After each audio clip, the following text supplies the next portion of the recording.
All right, we're just waiting for the YouTube live stream.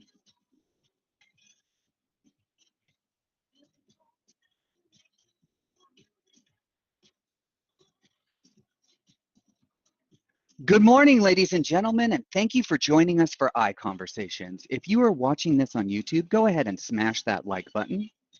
Today, we have 5 of our amazing top earners in the company. They are called icons. They are top shelf. They are amazing.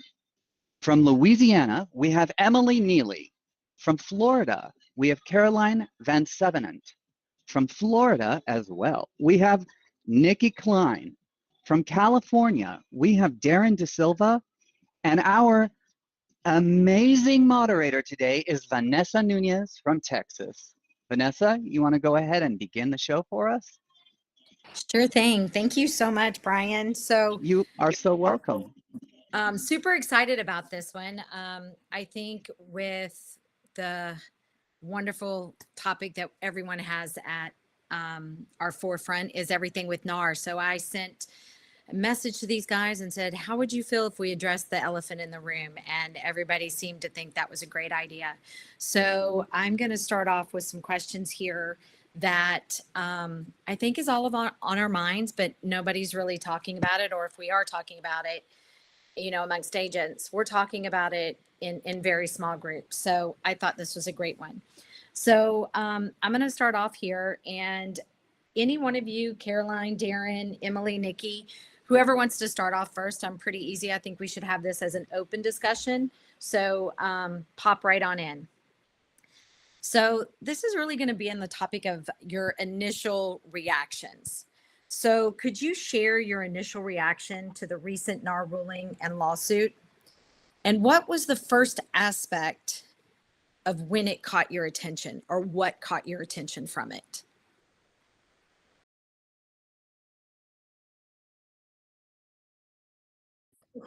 I can go first. For me personally, I'm fairly new in the industry. I've been in real estate for about 4.5 years, which is not that incredibly long.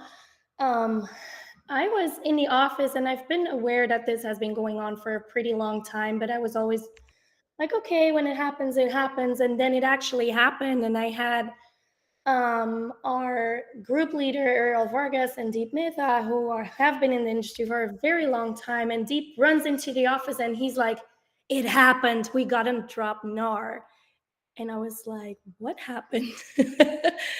And so that conversation started going on. And, you know, at first it's kind of scary, not going to lie. The headlines are scary.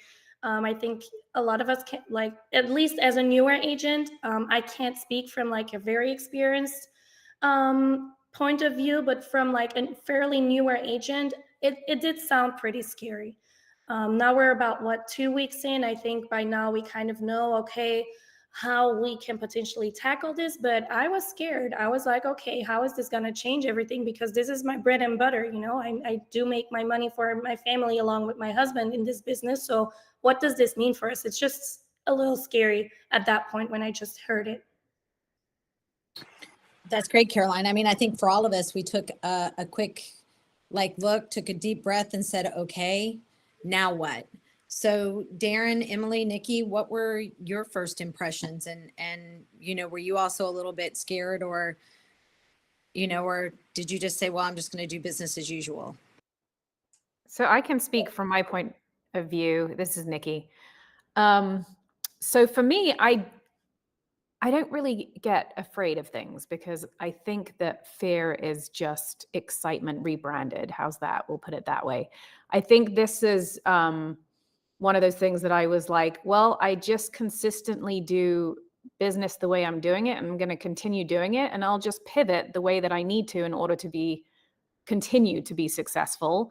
The same thing happened during the beginning of the pandemic, right? Nobody knew what was going to happen with real estate or how we were going to sell it. And if you just stay in your lane and focus on your clients and commit to doing exceptional customer service, you're going to be fine.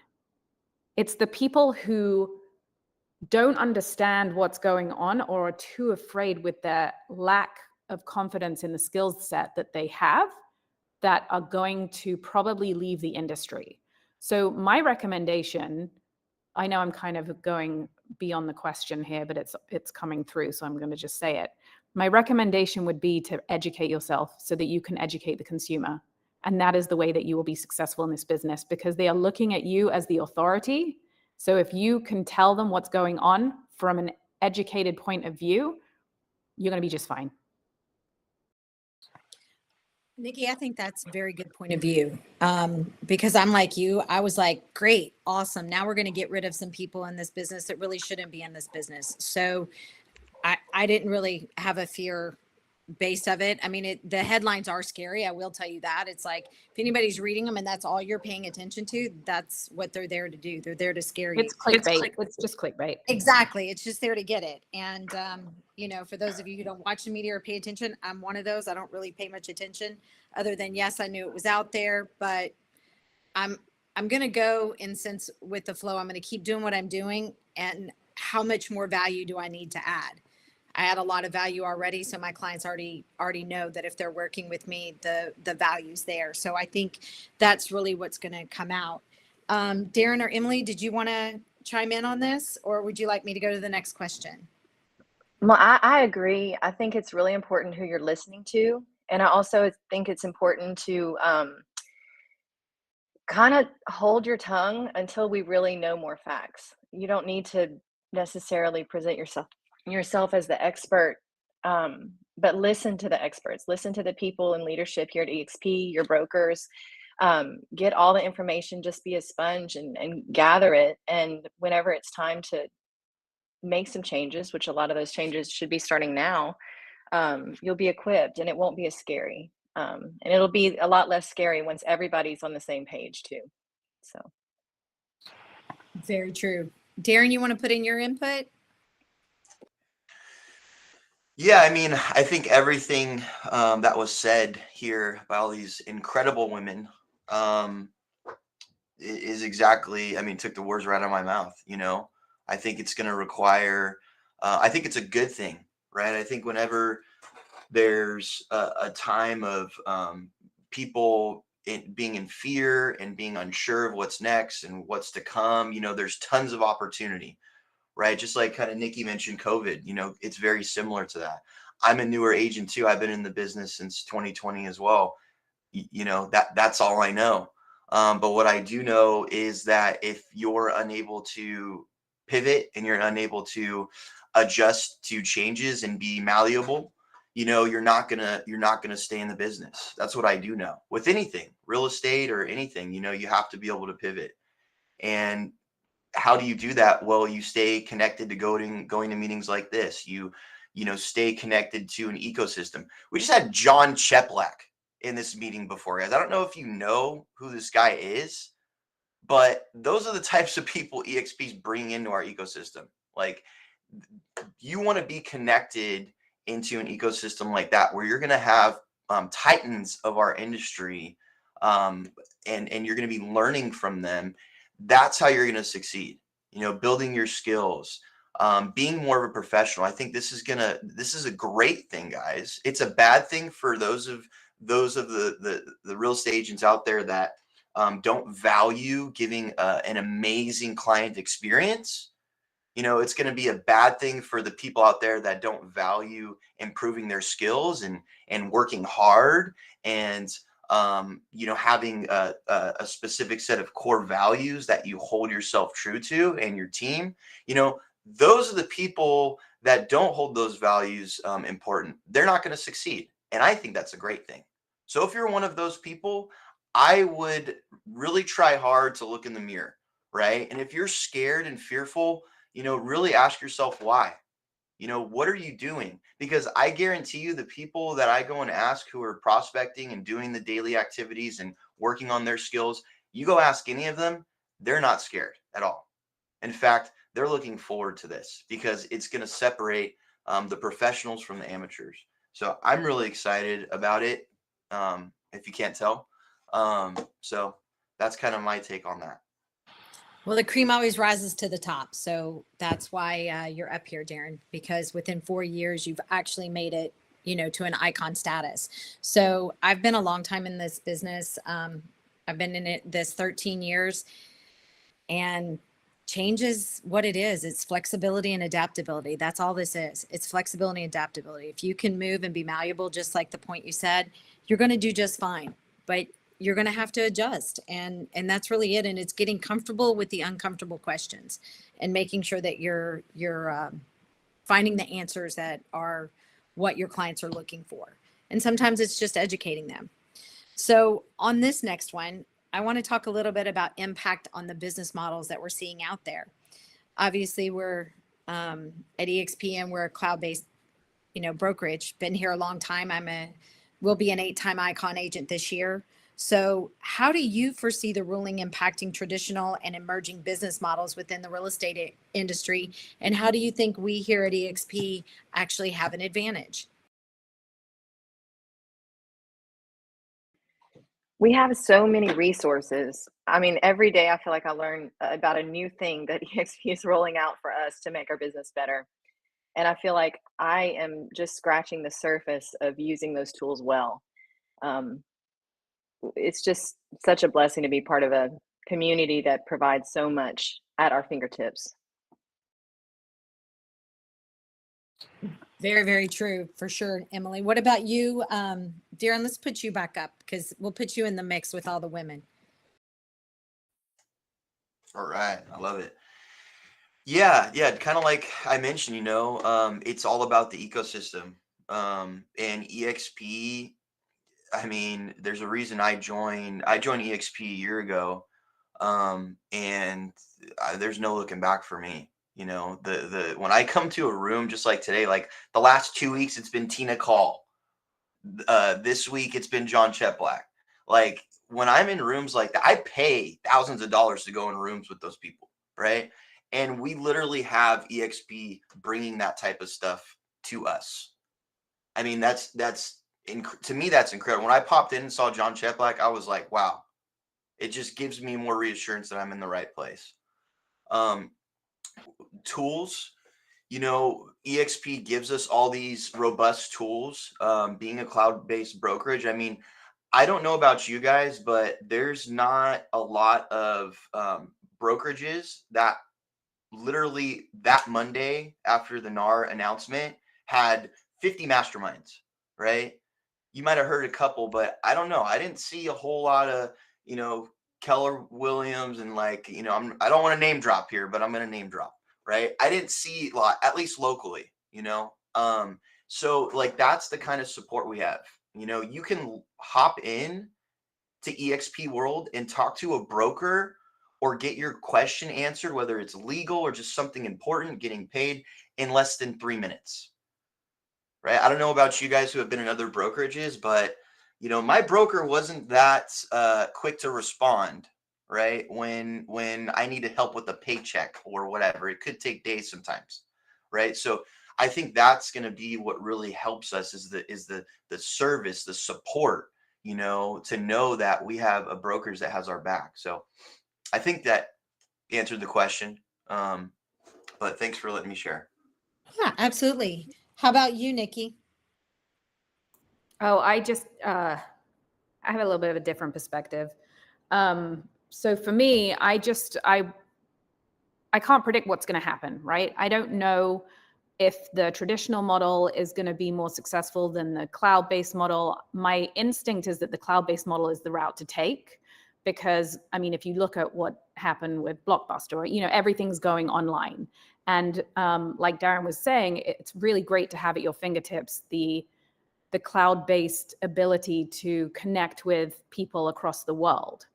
I can't predict what's going to happen, but I do think that being where we are is going to be the future. I think we're going to find a lot more people going this route, because like what happened over the pandemic, where we were having all of these virtual buyer consultations and seller consultations, and hopefully you guys have taken those buyer consultations and put them into your business, because that really is going to be the future and how you're going to be successful, by having legitimate buyer presentations so that people recognize what your value is. Do you have a value proposition to give your people?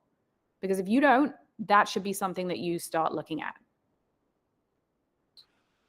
I tend to agree with you on that one, value proposition. You know, the biggest compliment you can have is major listing agents coming to you as a buyer's agent, always trying to get you to come over to their side, wherever they are. Early on in my career, I was known as one of the best buyer's agents because it was the value. I started early on telling people how much I was getting people under list and how much concessions I was getting. So for me, I used to, up until probably 2 years ago, 75% of my business were buyers and then 25% sellers.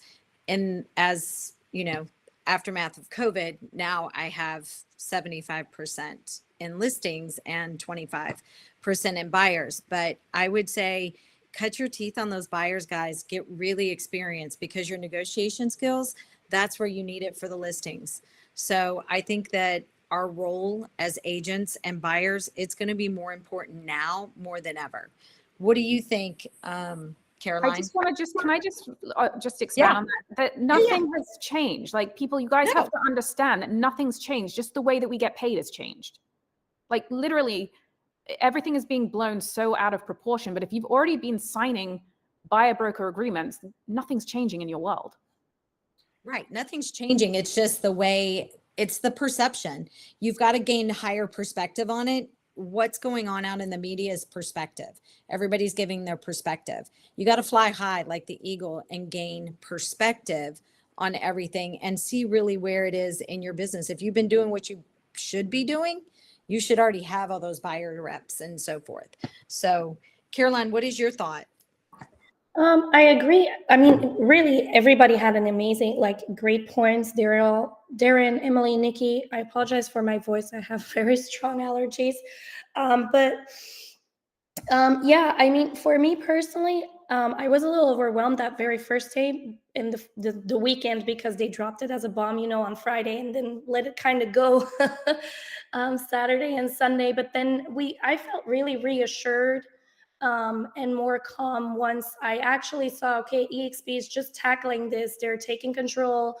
When Leo and Holly did that meeting on Monday, that was amazing. I feel that's the support that we're getting with this brokerage, and that's what we're going to see more of in the future. I was already like 100% behind, like, I'm at EXP. I'm not looking back. When I went to EXPCon, I got to know the culture even better.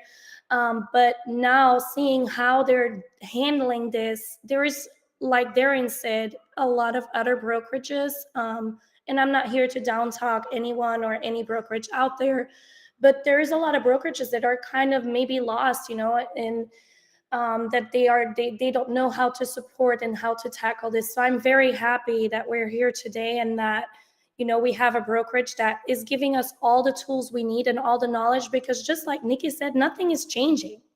We just need to be even better at our jobs and on top of our game, and make sure that we fill up our little toolbox with additional tools so we can stand out from the crowd. And that's exactly what EXP is giving us. I couldn't agree with more of all of what you said. This question's now really going to be about consumer effects. So in what ways do you believe this ruling will affect your buyers and your sellers in the short and long term? How do you think, and this could be more of a perception versus a perspective question, but how do you feel? I've already got clients calling me and saying, I saw on TikTok. So I think a lot of this will be, helping them realize you can't get your news from TikTok. We don't know everything yet, but people will always need to buy and sell a house. So, the people who know, like, and trust you, they know, like, and trust you. And teaching them, educating them, holding their hands, telling them, we don't know exactly how it's going to pan out in the end, but everyone needs a place to live, and that's not going to change, and this ruling won't change it. And how it works for VA buyers or different sectors, it may look different, but it's something we're going to adapt to. I think everybody, like, if you're getting your news from TikTok, people are thinking the worst case scenario, but I think just talking them down from that ledge, and that's been my experience. Yeah, no one's talking about the 33% that the attorneys are getting. They're worried about our 6%. You know, like nobody's thought about that. That was my first question when I heard about it 2 years ago. I'm like, the only person going to win in this is the attorneys, but no one thinks about that. So what is your take on this? Let's go to Emily. Or no, Emily just did. Nikki, let's go back to you. Remind me of the question again. Okay. The question was that how do you see the ruling, it was consumer effects. In what ways do you believe the ruling will affect your buyers and your sellers in the short and long term of it? Because obviously, So people are looking at TikTok. Yeah. So again, I don't really let outside things impact how I do business, and my clients use me as a trusted resource. So it's kind of like, so in the short term, it's going to be a learning curve, right? Like we're all going to have to figure out how to make this work. It's something new. We're all going to be learning how to make it work. As far as the consumer goes, if you have children or you have pets, how you respond is how they respond. The same thing goes for the consumer. How you respond is how they respond. So if you're going to be, okay, I'm going to teach you a little bit of energy because I do a lot of energy work. If your emotions are high, your intelligence is low. If your intelligence is high and you can keep your emotions in the lines, you're going to be just fine. So if we respond with a neutral standpoint and we're not agreeing and aligning or resisting and reacting, our clients are going to feel the same way. So however we are with our consumer, with our client, that's how they're going to respond. It's all the mirroring as well. But emotional intelligence, Nikki, it's how much emotional intelligence. Most people don't realize. I mean, life is about emotional intelligence. All the rest of it is EQ way over IQ. EQ way over IQ. Oh, 1,000,000%. 1,000,000%. Yeah.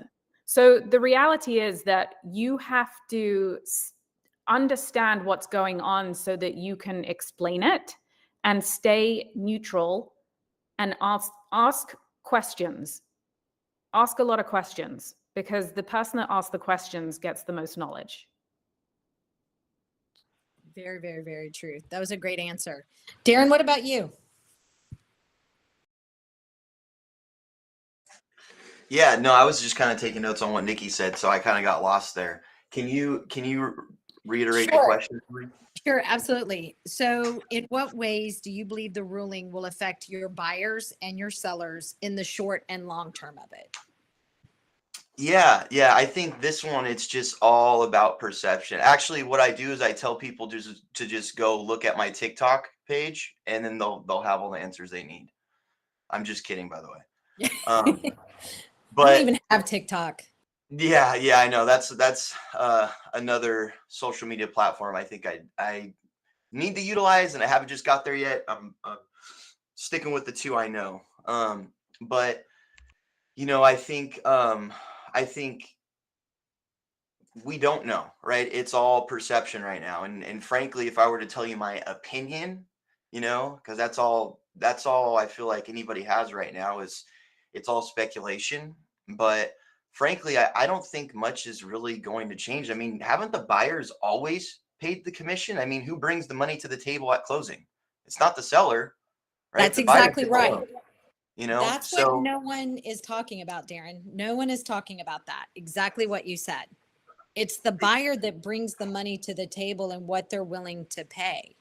So everything goes back to what a willing buyer is prepared to pay with a willing seller. Exactly. And I don't know about you guys, but when I do comparables on listings, I don't, compare the commissions that were paid on the comps. I compare what the market's doing. I don't base values off that. So, you have these headlines saying, prices are going to go down and and we all know it's just the media, right? It's just all the clickbait.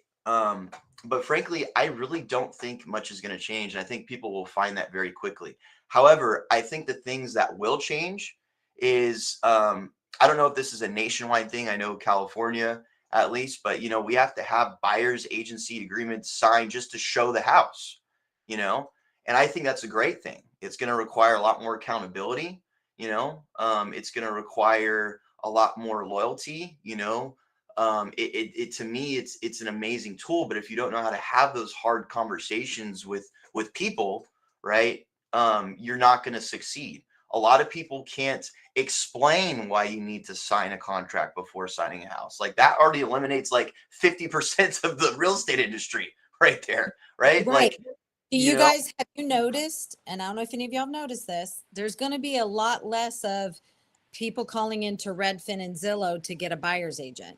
But do you also know that Zillow's the only one that was not named in this suit whatsoever?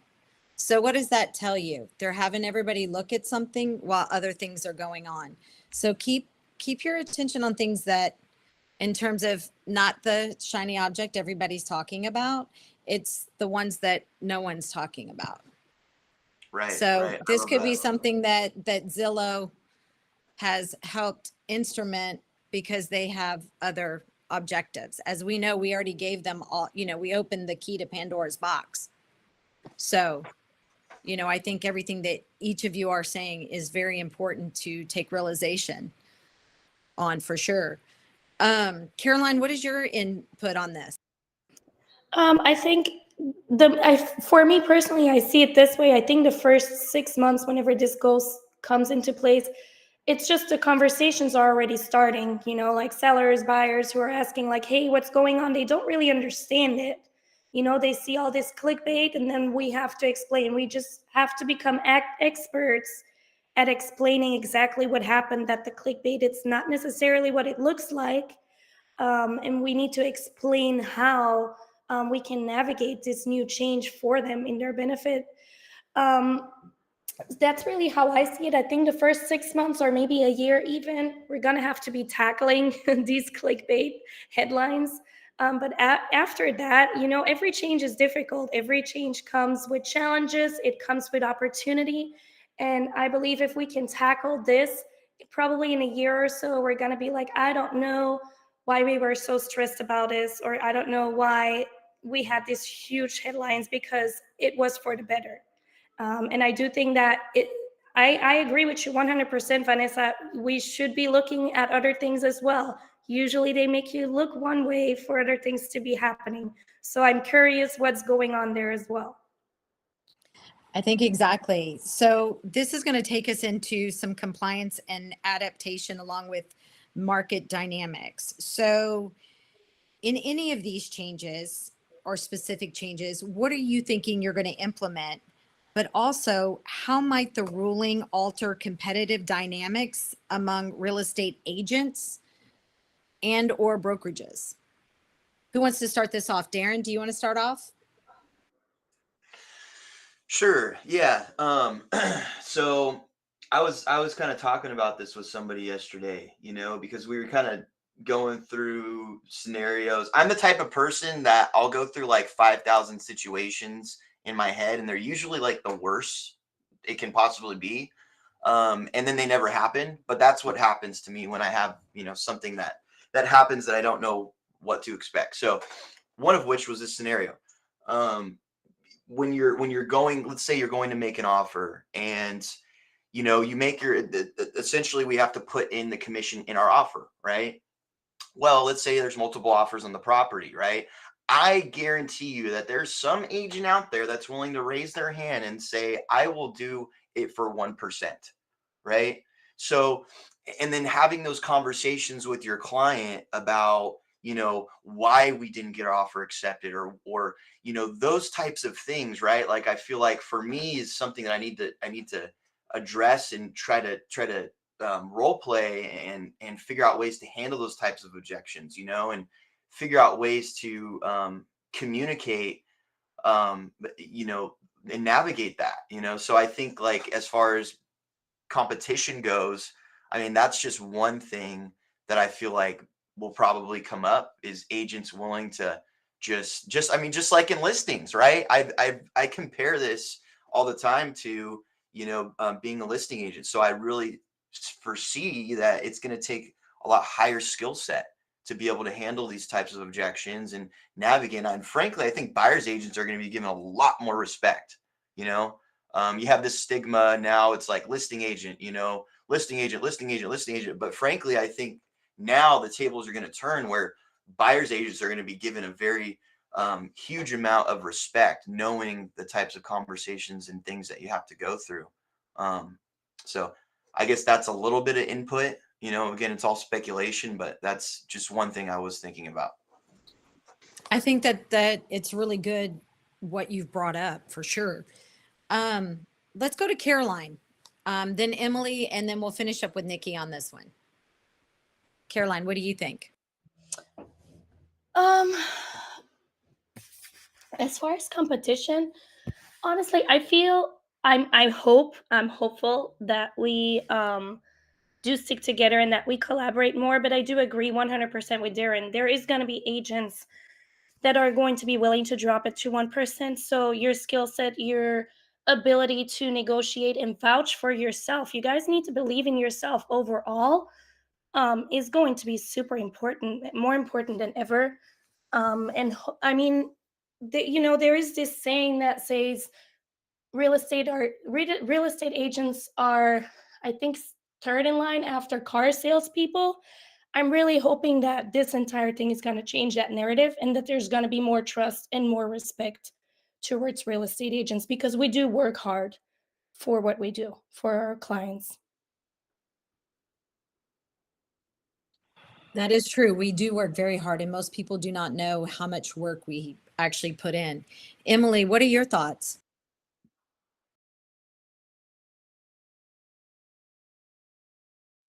Hey, so I didn't have my mic on. I think we're going to see people tightening up their systems, reevaluating how they present things, making sure they're very, very clear in how they present, how commission works, how everybody gets paid. And, you know, look, I've already seen people kind of fussing about seeing 0% in the buyer side and the MLS. Ultimately, that's going to be up to a seller. But you also have the right to decide whether you want to hire that client, you know. So if it's somebody that works with you and drives with you, I'm seeing agents in our market having different tiers. For instance, it's like a flat fee consultation, buyer rep with an option where they give a certain percent with the option to list their house when they're ready to sell it in 3 to 5, 7 years, you know, if it's ever going to be sold in the future, or the full commission that they would charge otherwise. So I think we're going to see that kind of a thing too, where we kind of as agents adapt how we charge our clients. And I think we're going to have to do that. I think that's really smart. I haven't done that yet myself, but I'm taking notes. I think that's a good point about the future sales. Nikki, what is your input? Okay. I just want to address this 1% thing, this little chickens. I don't think we're allowed to talk about commission. Can we just recognize that there have been, quote unquote, people who have been doing that forever in this business? That doesn't concern me at all. And the reason it doesn't concern me is because let's say I was a listing agent and the way that the agent was going to try to get the deal, if it was a multiple offer situation, was by lowering their fee. That would be a very big red flag to me for my clients, because it's the same way with a lender, right? If I have a lender that is offering me a 30-day loan approval process, or somebody who's offering me a 10-day loan approval process, I know the person that could do the 10 days is pretty solid. They know what they're doing. They don't have to try and, talk their way into the deal. It's kind of very similar to somebody that's offering a lower fee. Being in this business and being a successful agent, I know who the successful agents are. I know how they work. If they're a newer successful agent, I get to know them. It's all about relationships. It's about collaboration. It's about building like a team, right? Like you want to be a team with the other agents in your area. So when I get an agent that will come in and throw off the fee, that it doesn't worry me, because it's just, they just don't know what their value is. And I can argue that. And as a listing agent, I can argue that to the listing agent too. So it's really knowing what your value is. Guys, I can't stress enough that you need to know what your value is, and also have the buyer broker agreement signed. And then you can have a conversation with your buyer about what's going to happen in the event that there has to be something. If your fee has to get reduced, this is just me here saying, because I don't know enough about this, but what we were talking about, if you have a buyer that needs to, if you have an agent that wants to reduce their fee in order to make the deal go through, then that's when you have the conversation with your buyer about the buyer broker agreement. And like, we want to make this happen, but we're going to have to figure out how to make it happen on the buy side. There are different ways, there are different avenues. Please don't let these, I want to say quote unquote discount agents, but we're not really allowed to say that. But don't let that bring fear to you, because they've always been here and nothing's changing. You guys, nothing's changing. It's just the way we get paid is changing. I think that's, you all keep talking about value. We all do need to know exactly what our value proposition is and how much value you bring to your clients. If you don't know that and you're so quick to reduce, you're not going to be a door opener. That's why we look like door openers to a lot of these places out there, because they could just pick up the phone to Redfin and book an appointment when they meanwhile know they already have an agent representing them, and the agent that's representing them is saying, hey, I can't do that this weekend, but just call Zillow or call Redfin and then have somebody get in and let you in. So this is going to take me into the transparency of ethics. As we have a code of ethics, we're one of 3 different professions that have a code of ethics. You've got doctors, you've got lawyers, and then you have us. Now, why is the code of ethics with a doctor or an attorney? Why do we see that much more valuable than we see that as a real estate agent? So my question to you guys is, how are you addressing these topics with your clients and within yourself within your teams and other agents around about our code of ethics and how important they actually are to what we've always done and to our value proposition? I mean, I can take that. I'm extremely direct and open with my clients. I'm very, I have very high ethics. So, and I'm very transparent. Literally, like, the way that I handle my deals is, if just as an example, if an agent calls me and says, oh, my client's making a decision tomorrow night, we'll get back to you in the afternoon, I immediately call my client and say, the client's making a decision tomorrow. I don't wait till the next afternoon to then call my client. So my client is almost a shadow of me. I tell them exactly what's going on, when it's going on, and how it's going on. And I'm going to be totally honest with them. If I have a listing, I'm going to say that if you don't offer a full commission, you're going to be at a disadvantage, a competitive disadvantage in this market. I'm going to be explaining to them that the negotiations are going to happen behind. If you want to offer no commission or a low commission, what's going to happen is that the agent is going to negotiate that in the offer. So why not just offer full commission and have more of an open market bidding on your listing than offering no commission, and then you have to go on the back end and negotiate? Right. Why not mitigate it from the front side versus Correct. as defending? I mean, who wants to be on the defensive every single time? And why you're not willing to pay? It's better just to say, hey, here's what we're going to offer. This is what it is, and know that up front. But I do want to make sure that as we're negotiating this up front with your buyers, this is where your value comes back in. You're going to want to make sure you're establishing, if you're 3%, 4%, 2%, whatever it is that you're negotiating, make sure that you're willing to put what the most is, because if the seller on the reverse side is offering, say, 3% and you have 2% in your buyer's rep, you will only get paid that 2%. So keep that in mind. You don't know what the seller is going to be offering now. What I do think is it's going to keep agents, those buyer agents out there that have always been commission shopping. And instead of finding the right property for the client, we're finding the right commission for their pocketbook. So as we still go on with the topic of transparency and ethics. Darren, what is your take on this? Nikki, thank you so much. I think you're spot on. Yeah, well, piggybacking off that, I think there's also another thing that can be utilized just as a buyer's agent strategically, right? And if I were coming in as a buyer's agent, and I got a buyer that has money and we're going against 10 offers, well, guess what? In our offer, I'm going to say, guys, in order to make us look stronger, instead of increasing the sales price, right, and then having to worry about it appraising and all of that, you just pay my fee, right? And that's going to incentivize the seller to take your offer, right? So I think there's a lot of just so many different scenarios that we could go through, right? To where that seller doesn't have to pay any commission. And frankly, I'm going to get my client the house if my client's willing to pay that, right? I think it's just all about the conversations you have, and if your client is willing to do that. I think at the end of the day, we're just professional decision maker uppers, right? I don't make decisions for anybody. I don't make decisions for my sellers. I don't make decisions for my buyers. Frankly, all I do is I am a guide and I present to them two options, right? Or multiple options. And I try to do it in the most elegant way possible, to where if I were in their position, it's something I would do. And I give them multiple options. I don't just give them one. And we go through the scenarios. And at the end of the day, I let them make the decision, right? No matter what. And I tell them what I would do.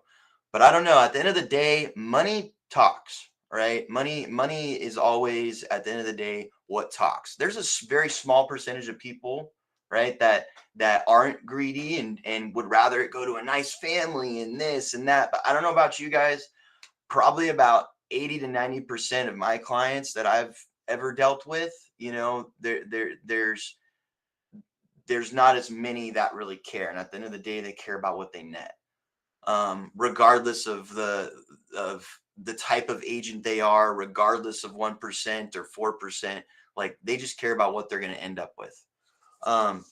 As far as ethics go, I mean, for us, nothing changes. Like me and my team, we have a set core values. We have a set core values in our team that, if you're not trying to improve these things on a daily basis or implement it into your lifestyle, real estate aside, right? I like to focus more on, the things outside of real estate. Like, what are you doing when you wake up?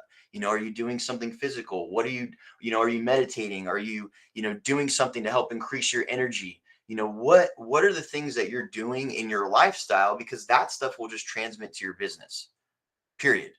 Right? You focus on It's a those things discipline first. factor. Yeah, discipline. Discipline Exactly. Exactly. So, and clients see that, right? You share those things on social media, you share those things in your lifestyle. You don't just post like generic, I sold this house for $100,000 over asking in 7 days, and I got my buyer $10,000 less for the property. Like, nobody cares, right?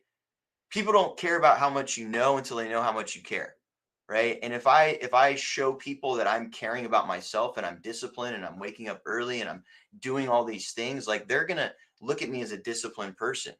So I need to show the world the type of person that I am, the type of ethics that I hold, by not being a secret agent. Because people aren't going to get to know you if you're not utilizing social media, at least the masses, right? And if you're not meeting people for coffee and having conversations, you have to get in front of people. Social media is just the easiest way, right? And so that's kind of my take on it, is show people who you are. Don't tell them. Don't post and say how great a person you are. Make a video, document your lifestyle. Like, show me the type of core values, show me the type of ethics, show me what you did for somebody else today. And I think that's been very helpful for us. I think you brought up an important point. It's not about the talk, it's about the walk. So when people show you who they are, believe them.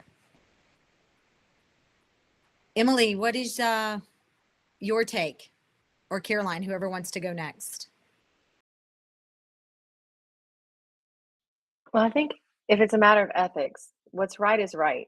And having to change, some of our systems and the way we negotiate deals because, commission structures may not be set up the same way or as transparent.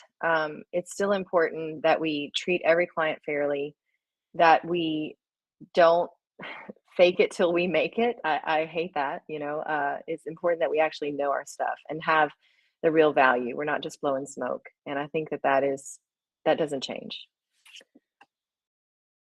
I think that's a very good point. Caroline, how about you? Yeah, I agree on all three of you guys. I think honestly, just as Darian said, nothing's really changing as far as ethics. I even think it's in a way better because now you can't have the agents that are commission shopping, which we all I'm sure we all know one that does it. So as far as that point, yeah, I totally agree because there are listings. I mean, if a seller needs to net a certain amount of money, for example, and they're offering less commission, if you have these agents that are commission shopping, they might have a pre-approved buyer, but they're not showing that property for a reason. We know it's unethical, but we don't know we don't know who is doing it or what person. Like now we'll know, like, okay, they have an interested buyer. The buyer might submit an offer regardless of what the commission is. So I think as far as ethics and transparency, yes, it's not on the MLS anymore. We won't be able to see it anymore. And maybe we have to pick up the phone a little bit more often, and have a conversation about it, agent to agent. But I don't Agents got to answer their phones. Let's hope Yep. that, yep. Yep, I agree. I mean, there is a part of me that, that there's going to be a whole lot of changes in order for this to be pushed through completely. Because if they just make the change and leave everything the way it is, I don't know if you guys are familiar with the Puerto Rican real estate market, but over there is no such thing as a buyer's agent being paid. I mean, there could be, but the majority are just trying to double dip, and these people do not pick up their phone. So I do believe we're going to have to see a lot of other changes. And I know everybody's working very hard on that because, Florida Realtors had a meeting yesterday about the amendments that they're making in the contract. So I know everybody's working very hard in order for that not to happen. But I think it's going to have to be conversations, between agent to agent. And so we have more transparency, even though it feels like it's not because we can't physically see it on a screen. I agree. I definitely agree with all of you. And each of you brought up some valuable points that I think the audience is definitely relating to. These next two questions I'm going to put together because it's consumer confidence, collaboration, and competition. So it's going to be like a two-part question. What impact do you think that the lawsuit and its outcome will have on consumer confidence in the real estate market? And secondly, how might this ruling influence the way agents collaborate with each other and with the industry stakeholders? Who wants to go first? Nikki, you want to go first? Sure. I think that there's going to have to be a lot of collaboration between agents, like more than ever. I know a lot of us do it right now, but there's going to have to be more collaboration than ever. And I do think that there are probably going to be maybe internal MLSs, like within the brokerage. I don't know. That's just what I'm thinking. That way, you can have more of a transparent conversation with the agents within your company. I don't know. I think we'll just have to wait and see what happens. I can't predict what's going to happen, but I'm curious and excited to see what comes.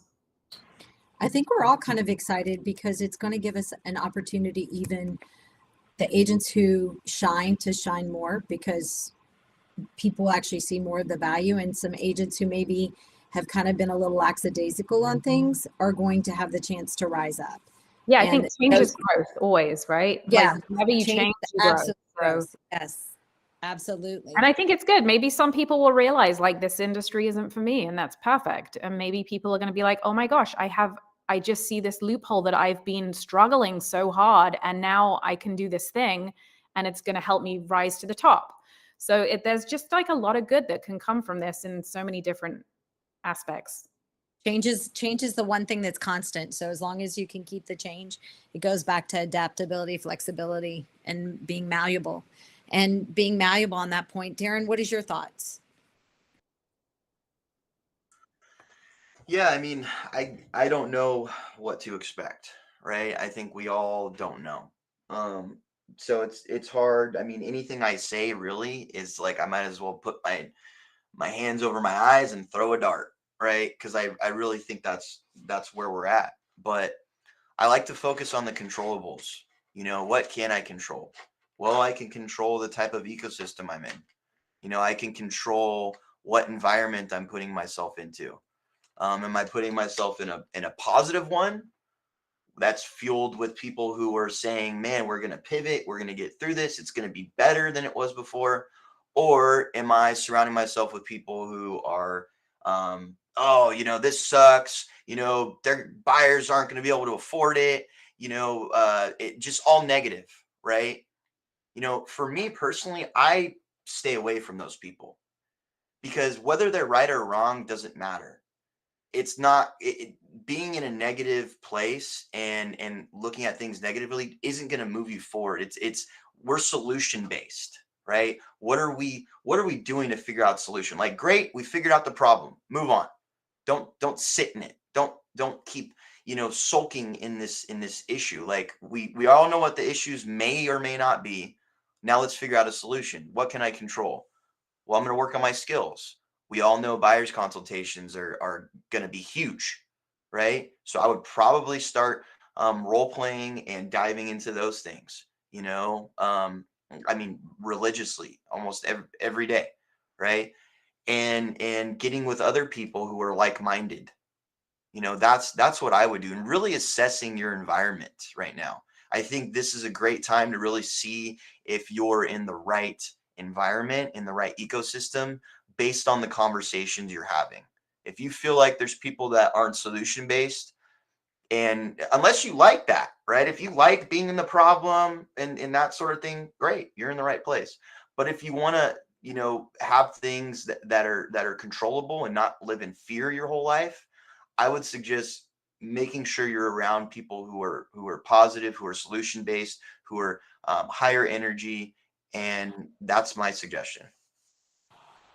Guys, I know we're getting close on time, and this is one question because I know we're in the end. So I'm going to let Darren finish up on that question. Each of you guys, if you had one word that you had to choose to describe you, what would that word be and why? Darren, let's start off with you. Resourceful. Why? I may not have all the answers. Actually, I don't have all the answers. And I'm the first one to admit that. But I guarantee you, I will figure out a way to find the answer and find a solution, no matter what. And I guess that kind of sums it up. Awesome. Caroline, if you had one word and one word only, what would that word be and why? Resilient. Why resilient? Even if I would be scared, like I was on Friday when the news got released, like I'll always recover. I'll always find a solution. I'll always come back from it, and I'll come back stronger. So that's my word. Awesome. I like that. By any means necessary. Emily, what would your word be? This is a hard one. I guess a learner. I want to see what other people are doing, see what the leaders, the people who know are saying, and I want to take that and I want to use it as a tool to make my business better, what I do better, and to make my fellow agents better. You know, if we are sharpening each other, then we will all be better at this. And we don't need to fearmonger. We don't need to be afraid. We just need to adapt and learn and absorb and roll with it. I couldn't agree more. Nikki, we're going to end with you on that question. What is your one word and why would you choose that one word? My one word is authentic because nothing else matters. I love it. So guys, if y'all haven't seen the leadership that's up here. And I don't know any one of these other icon agents. I've not met them in person, which I always look forward to meeting them in our different events. Any of y'all that are going to be in Massachusetts, I will be speaking on the 8th. So I look forward to meeting anybody that's going to be up in Massachusetts at the regional rally. But you heard it. It's resilient, resourceful, learner, and authentic. So make sure you reach out to them and see if there's anything else you can learn from each one of these amazing icons on top. And I will turn this back over to Brian. That was an amazing panel. Thank you all so much for joining us today. There was a lot of value in this. If you're watching this on YouTube, smash that like button. We're here every Friday at 8:45 Pacific Standard Time. And if you are a current icon in the audience today, I have a little special gift for you.